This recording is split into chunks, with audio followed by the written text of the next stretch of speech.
വളരെ കോമൺ ആയിട്ടുള്ള ഒരു ടോപ്പിക്കാണ് മുട്ടുവേദന.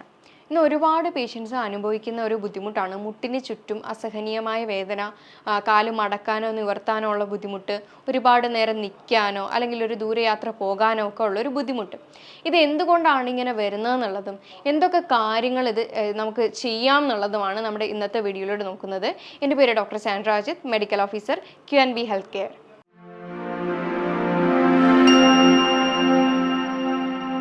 ശരിക്കും മുട്ടുവേദന എന്ന് പറയുമ്പോൾ നമുക്ക് പ്രധാനമായിട്ട് പറയാനുള്ളത് നമ്മുടെ ശരീരത്തിൽ തന്നെ ഏറ്റവും കൂടുതലും വെയിറ്റ് താങ്ങുന്ന രണ്ട് ജോയിൻസ് ആണ്, ഒന്ന് മുട്ടും ഒന്ന് നടുവും. അപ്പോൾ ഇതിലേക്ക് ഒരുപാട് പ്രഷർ ചെല്ലുമ്പോഴത്തേക്കും ഇവിടെ മുട്ട് വേദനയായിട്ട് വരാറുണ്ട്. പ്രധാനമായിട്ടും പറയുകയാണെങ്കിൽ മുട്ട് നിവർത്താനോ മടക്കാനോ ഒരുപാട് നേരം ഒന്ന് നിൽക്കാനോ ഒന്നും പറ്റില്ല. കാലിന് ചുറ്റും ചുവന്ന് ഭയങ്കര വേദന, അസഹനീയമായ വേദനയായിരിക്കും വരിക. അതേപോലെ മുട്ടിലുള്ളിലെ സൈനോവിയൽ ഫ്ലൂയിഡ് എന്ന് പറയുന്നത് അത് കുറഞ്ഞതിന് ശേഷം കാർട്ടിലേജ് തരുണാസ്ഥി തമ്മിൽ ഒരയുമ്പോൾ മുട്ടൊരയുന്ന പോലത്തെ ശബ്ദവും ഒക്കെ കേൾക്കാറുണ്ട് ഇങ്ങനത്തെ ഒരു പ്രശ്നത്തിന്. അപ്പോൾ ഇതിൻ്റെ പ്രധാനമായ കാരണങ്ങളൊക്കെ നോക്കുകയാണെങ്കിൽ ഒരു 30% എടുക്കുകയാണെങ്കിൽ കൂടുതലും അമിതഭാരമുള്ള പേഷ്യൻസിന്, ഇനി അതല്ല ജെനറ്റിക്കായിട്ട് മുട്ടുവേദന വരാനായിട്ടുള്ള ചാൻസ് കൂടുതലാണ്. മുട്ട് ഓവർ യൂസ് ചെയ്യുക അല്ലെങ്കിൽ സ്പോർട്സ് അങ്ങനെയുള്ള അത്ലറ്റ്സിനൊക്കെ എപ്പോഴും അടിക്കടി മുട്ടുവേദന വരാറുണ്ട്. ന്യൂട്രീഷണൽ ഡെഫിഷ്യൻസീസ്, ചില പോഷകങ്ങളുടെ കുറവ് കാരണം മുട്ടുവേദന വരും, അല്ലെങ്കിൽ ഇൻഫെക്ഷൻസ്, അല്ലെങ്കിൽ ഒരു ട്രോമ, ആക്സിഡൻസ്, ഇങ്ങനെയുള്ള കാരണങ്ങളൊക്കെ കൊണ്ട് മുട്ടുവേദന വരാറുണ്ട്.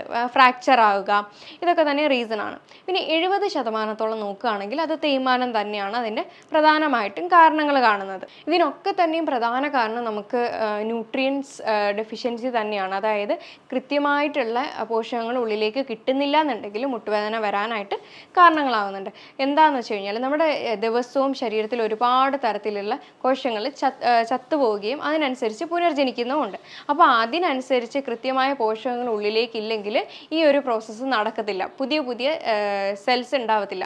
അത് സ്കിന്നിൻ്റെ സെൽസ് ആണെങ്കിലും ബോഡിൻ്റെ സെൽസ് ആണെങ്കിലും എല്ലാം തന്നെ അങ്ങനെ തന്നെയാണ് ഉണ്ടാവുന്നത്. കൃത്യമായിട്ടുള്ള പോഷകങ്ങൾ അവിടെ ഇല്ലാന്നുണ്ടെങ്കിൽ ഈ പറയുന്ന കാര്യങ്ങളൊന്നും അവിടെ നടക്കില്ല. ഇനി മുട്ടുവേദനയുടെ ഒരു ക്ലാസിഫിക്കേഷൻ നമ്മൾ ഏജ് വയസ്സിൽ നോക്കുകയാണെന്നുണ്ടെങ്കിൽ കൂടുതലും കുഞ്ഞു പിള്ളേർക്ക് മുട്ടുവേദന കാണാറുണ്ട്. ഇത് റെഫേർഡ് പെയിൻ ആണ് കൂടുതലും കാണാറ്. പ്രത്യേകിച്ച് ഒരു ഏജ് 4 തൊട്ട് 10 വയസ്സ് വരെയുള്ള കുഞ്ഞുങ്ങൾക്ക് ഇത് കാണാറുണ്ട്. കാരണം ഇത് റെഫേർഡ് പെയിൻ എന്ന് ഉദ്ദേശിക്കുന്നത് അരക്കെട്ടിലെ നീർക്കെട്ട് കാരണം എങ്ങാനും മുട്ടുവേദന വരാനായിട്ടുള്ള കാരണങ്ങളാണ്. കൗമാരക്കാരിൽ ഇത് വരുന്നത് വെച്ചാൽ കോൺഡ്രോമലേഷ്യ പെറ്റല്ല എന്ന് പറയുന്ന ഒരു കണ്ടീഷനാണ്. ഇത് സർവ്വസാധാരണമാണ്. ഇത് അധികമായിട്ട് മുട്ടിൻ്റെ ഉപയോഗം ഉണ്ടെന്നുണ്ടെങ്കിൽ ഈ ഒരു പ്രശ്നം വരുന്നുണ്ട്.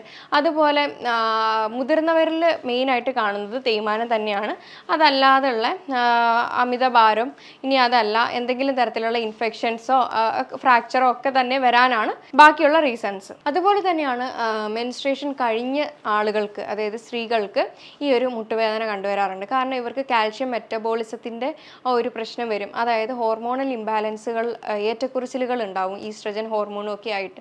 അപ്പോൾ ഇങ്ങനെയുള്ള സമയത്ത് മുട്ടുവേദന കണ്ടുവരുന്നുണ്ട്. അപ്പം ഇതൊക്കെയാണ് പ്രധാനമായിട്ടുള്ള കുറച്ച് റീസൺസ് എന്ന് പറയുന്നത്. പിന്നെ വേറെ കുറച്ച് കാര്യങ്ങൾ നോക്കുകയാണെങ്കിൽ യൂട്രസ് റിമൂവ് ചെയ്ത സ്ത്രീകൾക്ക് അല്ലെങ്കിൽ തൈറോയ്ഡ് പേഷ്യൻസിന്, ഇനി അതല്ല ഒരു സ്കിൻ കണ്ടീഷനാണ് സോറിയാറ്റിക് ആർത്രൈറ്റിസ് എന്ന് പറഞ്ഞിട്ട് അങ്ങനെയുള്ള കണ്ടീഷൻ, അതായത് സ്കിന്നിനകത്തുള്ള ഇഷ്യൂ അത് ഉള്ളിലേക്ക് അഫക്റ്റ് ചെയ്യുന്നതാണ്. അപ്പോൾ ഇങ്ങനെയുള്ളതൊക്കെ ഒരു കാരണങ്ങളാണ് ഈ മുട്ടുവേദന വരാനായിട്ട്. സാധാരണ മുട്ടുവേദന വരുമ്പോൾ എല്ലാ ആളുകളും സ്വന്തം ഇഷ്ടപ്രകാരം അതങ്ങ് ട്രീറ്റ് ചെയ്യാൻ നോക്കും. ആദ്യം വരുമ്പോൾ അത് ആദ്യം തന്നെ കാണിച്ചു കഴിഞ്ഞാൽ അതിനനുസരിച്ചുള്ള നല്ല ട്രീറ്റ്മെൻറ്റ്സുകൾ അവൈലബിൾ ആണ്. അത് അങ്ങ് നല്ല ഒരു രീതിയിൽ എക്സ്ട്രീം ലെവലിലാകുമ്പോഴായിരിക്കും ചിലപ്പോൾ അത് ഡോക്ടറിനെ കൊണ്ടുപോയി കാണിക്കുന്നത്. അപ്പോൾ ഇങ്ങനെ മുട്ടുവേദന തുടർച്ചയായിട്ട് നിൽക്കുകയാണെങ്കിൽ അതിൻ്റെ കാരണങ്ങൾ എന്താണെന്നുള്ളത് അന്വേഷിച്ച് കണ്ടുപിടിക്കുക. ഇനി ഇതിൻ്റെ ഒരു മാനേജ്മെൻറ്റ് പാർട്ട് നോക്കുകയാണെങ്കിൽ അമിതഭാരമുള്ള പേഷ്യൻസ് ആണെങ്കിൽ അവർക്ക് ഈ ഒരു വെയിറ്റ് മാനേജ്മെൻറ്റിൻ്റെ കാര്യം പറഞ്ഞു കൊടുക്കാനായിട്ട് കഴിയും. അതായത് നമുക്കിപ്പോൾ ശരീരത്തിൽ 1 കിലോ ഭാരം കുറയുകയാണെങ്കിൽ മുട്ടിനത് 2-3 കിലോ ആയിട്ട് കുറഞ്ഞതായിട്ടാണ് അനുഭവപ്പെടുക. കാരണം അത്രയ്ക്കോളം വെയിറ്റ് അത് താങ്ങുന്നുണ്ട്. അപ്പോൾ അതിന് അത്രയും ഒരു റിലീഫാണ്. 1 കിലോ കുറഞ്ഞാൽ പോലും മുട്ടിനതൊരു ആശ്വാസം കിട്ടും. അതുപോലെ മറ്റെന്തെങ്കിലും തരത്തിൽ ജോലി, അതായത് കണ്ടിന്യൂസ് ഇരുന്നുകൊണ്ടുള്ള ജോലി അല്ലെങ്കിൽ നിന്നുകൊണ്ടുള്ള ജോലിയൊക്കെ ആണെങ്കിൽ മുട്ടുവേദന വരാറായിട്ടുള്ള ചാൻസ് കൂടുതലാണ്. ഇങ്ങനെയുള്ള സമയത്ത് ഇവർക്ക് കൃത്യമായിട്ട് എക്സർസൈസുകളൊക്കെ ചെയ്യാനായിട്ട് പറ്റുന്നില്ല. അങ്ങനെയുള്ള ആളുകൾക്ക് മുട്ടുവേദന വരാറുണ്ട്. അപ്പോൾ നമ്മൾ മാനേജ്മെൻറ്റ് പാർട്ടിൽ നോക്കുകയാണെങ്കിൽ ഈ ഇതൊക്കെ കുറച്ചിട്ട് ദിവസം ഒരു 45 മിനിറ്റ്സ് എങ്കിലും നീ ലൂസനിങ് എക്സസൈസും അതേപോലെ സ്ട്രെങ്തനിങ് എക്സസൈസും ഒക്കെ പ്രാക്ടീസ് ചെയ്യാവുന്നതാണ്. ഇനി പെട്ടെന്ന് വീണിട്ട് വരുന്ന മുട്ടുവേദനയാണെങ്കിൽ ഇതിന് നമുക്ക് ചെയ്യാൻ പറ്റുന്ന ഒരു മെത്തേഡാണ് റൈസ് എന്ന് പറയുന്ന ഒരു മെത്തേഡ്. അതായത് നമ്മൾ ആദ്യം റെസ്റ്റ് എടുക്കുക എന്നുള്ളത് തന്നെയാണ്. പിന്നെ ഐ എന്ന് പറയുന്നത് നമുക്ക് ഐസ് പാക്ക് കീപ്പ് ചെയ്യാം ആ ഒരു ഭാഗത്ത്. പിന്നെ സി എന്ന് പറയുന്നത് നമുക്ക് ആ ഒരു കംപ്രഷൻ ബാൻഡ് ചുറ്റുക എന്നുള്ളതാണ്.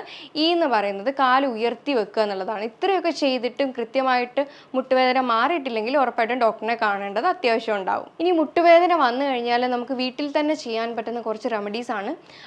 കുറച്ച് കടുക് എടുത്തതിന് ശേഷം നന്നായിട്ട് സോക്ക് ചെയ്ത് ഇത് വെള്ളത്തിൽ നന്നായിട്ട് അരച്ചെടുത്തതിന് ശേഷം ഇത് ആ ഒരു ഭാഗത്തേക്ക് അപ്ലൈ ചെയ്യാവുന്നതാണ്. ചില ആളുകൾക്ക് ഇത് കടുകിൻ്റെ സെൻസിറ്റിവിറ്റി ഉണ്ടാവും, ചിലപ്പോൾ ഒന്ന് പൊള്ളുന്ന രീതിയിൽ തോന്നാറുണ്ട്. അപ്പോൾ അതൊന്ന് ശ്രദ്ധിച്ചതിന് ശേഷം മാത്രം ചെയ്യാം. അതുപോലെ എരിക്കിൻ്റെ ഇല ചൂടാക്കിയിട്ട് വെക്കുന്നത് നല്ലതാണ്. എരിക്കിൻ്റെ ഇലയും അല്ലെങ്കിൽ കാസ്റ്റർ ഓയിൽ, ആവണക്കിൻ്റെ എണ്ണയും കൂടെ അപ്ലൈ ചെയ്തിട്ട് വെക്കാവുന്നതാണ്. ഇനി അതല്ല, ആവണക്കിൻ്റെ എണ്ണ ഉപയോഗിച്ച് ചെറുതായിട്ട് മസാജ് ചെയ്ത് പിടിച്ചതിന് ശേഷം ചെറുതായിട്ട് ഒരു ചൂട് ബാഗ്, ഹോട്ട് ബാഗ് അതിൻ്റെ മേലെ വെക്കുന്നതും വേദന കുറയ്ക്കാനായിട്ട് ഹെൽപ്പ് ചെയ്യുന്നുണ്ട്. അതുപോലെ തന്നെ കല്ലുപ്പിൻ്റെ കൂടെ നമുക്ക് കുറച്ച് ഇഞ്ചിയും കൂടെ അരച്ചിട്ട് ഇതൊരു പാക്ക് രൂപത്തിലാക്കിയിട്ട് നമുക്കത് അപ്ലൈ ചെയ്ത് കൊടുക്കാവുന്നതാണ്.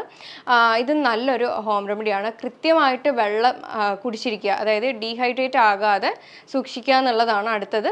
വെയിൽ ദിവസം ഒരു 20 മിനിറ്റോളം കൊള്ളുന്നത് മുട്ടുവേദനയ്ക്ക് നല്ല ശമനം കിട്ടും. അതുപോലെ തന്നെ സ്ട്രെങ്തനിങ് എക്സസൈസ് ദിവസവും പ്രാക്ടീസ് ചെയ്യുക. പിന്നെ നമുക്ക് നോക്കാനുള്ളത് ഡയറ്റാണ്. ഡയറ്റിൽ എല്ലാവരും കാൽഷ്യം മാത്രമാണ് എപ്പോഴും എടുക്കുന്നത്. കാൽഷ്യം ശരീരത്തേക്ക് അബ്സോർബ് ചെയ്യണമെങ്കിൽ വൈറ്റമിൻ ഡിയും കൂടെ അത്യാവശ്യമാണ്. അതുകൊണ്ട് വെയിൽ കൊള്ളുകയോ അല്ലെങ്കിൽ കൃത്യമായിട്ട് സപ്ലിമെൻറ്റ്സ് എടുക്കുകയോ അല്ലെങ്കിൽ മുട്ട, മഷ്റൂം പോലെയുള്ള ഭക്ഷണങ്ങൾ ധാരാളമായിട്ട് കഴിക്കുകയും വേണം. കാൽഷ്യത്തിന് പാല് മാത്രമല്ല, റാഗി കഴിക്കുന്നത് പാലിനേക്കാളും 3 ഇരട്ടിയോളം കാൽഷ്യം അതിനകത്തുണ്ട്. അതേപോലെ ഗ്ലൂക്കോസമൈൻ എല്ലാവരും വിട്ടുപോകുന്ന ഒരു സപ്ലിമെൻ്റ് ആണ്. അത് കൃത്യമായിട്ട് മുട്ടുവേദനയ്ക്ക് എടുക്കുന്നത് നല്ലതാണ്. അതുപോലെ തന്നെയാണ് വൈറ്റമിൻ സിയും മഗ്നീഷ്യവും. മഗ്നീഷ്യം അബ്സോർബ് ആകണമെങ്കിൽ വൈറ്റമിൻ സി അടങ്ങിയ ഭക്ഷണങ്ങളിലൂടെ ധാരാളമായിട്ട് കഴിക്കേണ്ടതാണ്. അപ്പോൾ മഗ്നീഷ്യവും വൈറ്റമിൻ സിയും ഇതിന് ഇമ്പോർട്ടൻ്റ് ആയിട്ടുള്ള കുറച്ച് ഘടകങ്ങളാണ്. അതായത് മഗ്നീഷ്യം എന്ന് പറയുന്നത് കൂടുതലും ബനാന, ഡാർക്ക് ചോക്ലേറ്റിലൊക്കെയാണ് അടങ്ങിയിരിക്കുന്നത്. വൈറ്റമിൻ സി എന്ന് പറയുന്നത് കൂടുതലും സിട്രസ് ഫ്രൂട്ട്സിലാണ് അടങ്ങിയിരിക്കുന്നത്. കൂടാതെ zinc, potassium, omega 3 fatty acid, folic acid, B6 ഇതൊക്കെ തന്നെയും നമ്മുടെ സാധാരണ ഇലക്കറികളിലും അതേപോലെ ഹോൾ ഗ്രെയിൻ വീറ്റ്സിലും ഒക്കെ തന്നെയും ഇത് അവൈലബിൾ ആണ്. അതുകൊണ്ട് കൃത്യമായിട്ടുള്ളൊരു ഡയറ്റും അതുപോലെ കൃത്യമായിട്ടുള്ളൊരു ലൈഫ് സ്റ്റൈലും ഫോളോ ചെയ്ത് കഴിഞ്ഞാൽ ഒരു വിധത്തിലുള്ള മുട്ടുവേദനകളൊക്കെ നമുക്ക് മാറ്റി നിർത്താവുന്നതാണ്. ഈ പറഞ്ഞ കാര്യത്തിൽ എന്തെങ്കിലും തരത്തിലുള്ള ഡൗട്ട് ഉണ്ടെങ്കിൽ താഴെ തന്നിരിക്കുന്ന വാട്സപ്പ് നമ്പറിലേക്ക് കോൺടാക്റ്റ് ചെയ്യാവുന്നതാണ്. ഇനി മറ്റൊരു ഹെൽത്ത് ടോപ്പിക്കുമായിട്ട് വീണ്ടും കാണാം. താങ്ക്